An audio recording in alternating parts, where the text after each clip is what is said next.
ओम शांति। बाबा ने आज पाप की गठरी उतारने को कही है।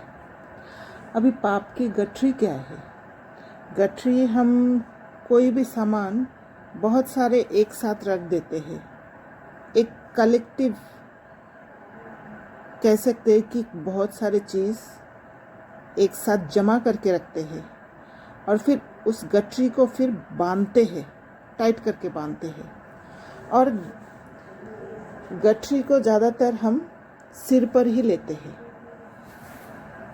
तो पाप की गठरी जो है, जो हमने जन्मों जन्मों तक पाप कर्म करके वो गठरी बांध दिया है और उसको बांध के रखा है, उसको निकलने नहीं दे रहे हैं, क्योंकि उस पर हम अटेंशन नहीं दे रहे। और अटेंशन दिया भी, उसके पीछे एक डर है, जिस डर के कारण हम उसको सप्रेस करके रखा है। तो हर कुछ में हम ये जो पाप हमने किए हैं, जो विक्रम किए हैं, उसको हमने गठरी बांध के रखा है। और गठरी को हम नीचे नहीं रखते हैं, माथे पर ही रखते हैं, इसलिए माथे पर एक बोझ बना हुआ है। तो विकर्मों का बोझ है पाप की गठरी। अब ये पाप की गठरी कैसे उतरे? बाबा ने आज कहा है कि गठरी को उतारना है। अब उतरे कैसे? इसको उतारने के लिए बाबा ने कहा कि सबसे पहले मुझे जो कर्मेंद्रियां हैं उनसे अलग होना पड़ेगा। अभी अगर हम देखते हैं कर्मेंद्रिय से कैसे अलग होते हैं, अगर हम अपना ब्रेन को देखते हैं और वो खाली जगह देखते हैं और उस खाली जगह में स्वयं को चमकता हुआ देखें और देखें दोनों आँखें हमारे कर्मेंद्रिय हैं। वहाँ से जहाँ मैं हूँ वहाँ तक एक डिस्टेंस है, एक पथ है जहाँ से मुझे गुज़र कर, मेरा सोच जो है गुज़र कर मुझ तक पहुँचता है।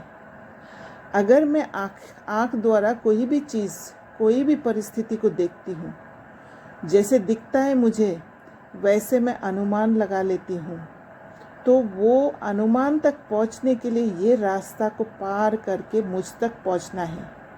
माना आँखों से और मेरे तक, जो मैं स्टार हूँ, वहाँ तक एक डिस्टेंस है, वो डिस्टेंस पार करके पहुँचता है।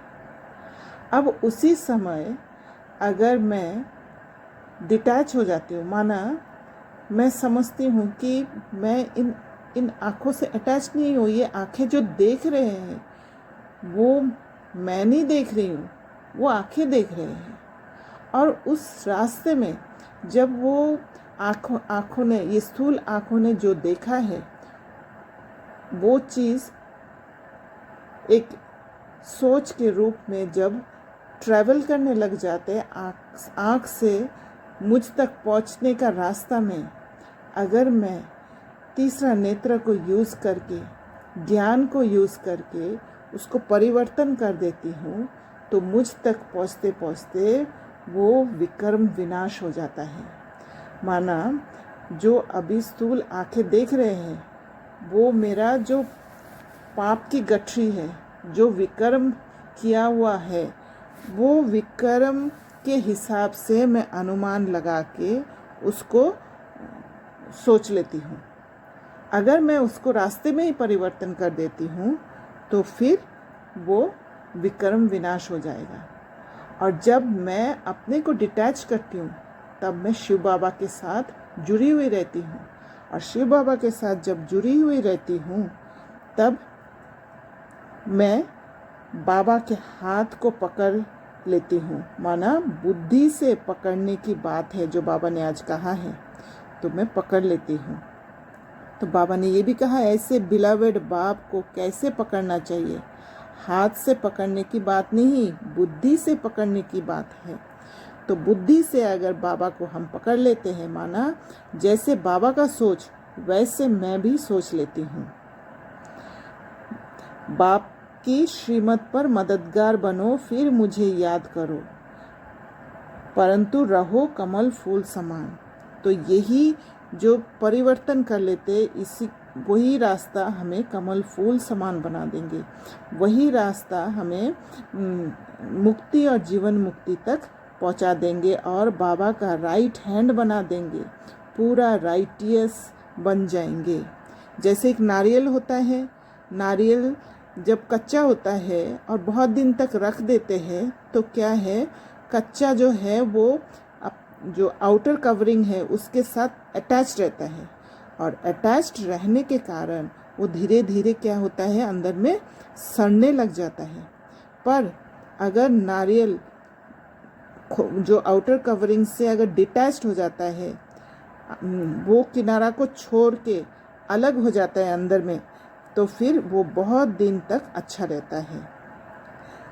तो वैसे ही मैं जब इन कर्मेंद्रियों से, आँख से, कान से, मुंह से डिटैच रहती हूँ, तो फिर मैं शिव बाबा के साथ जुड़े रहने के कारण मेरा हर कर्म इस पाप की गठरी से अलग होता है और पाप विकर्म विनाश हो जाता है।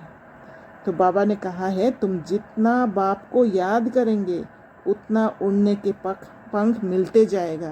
तो ऐसे अगर हम विकर्म को परिवर्तन कर देते हैं, उसी पथ में मुक्ति, जीवन मुक्ति का पथ जो आँख से लेकर मेरे तक का डिस्टेंस है, तो क्या होगा, विकर्म विनाश होने से हमारा पंख निकलते जाएगा और मैं उड़ने लग जाऊंगी।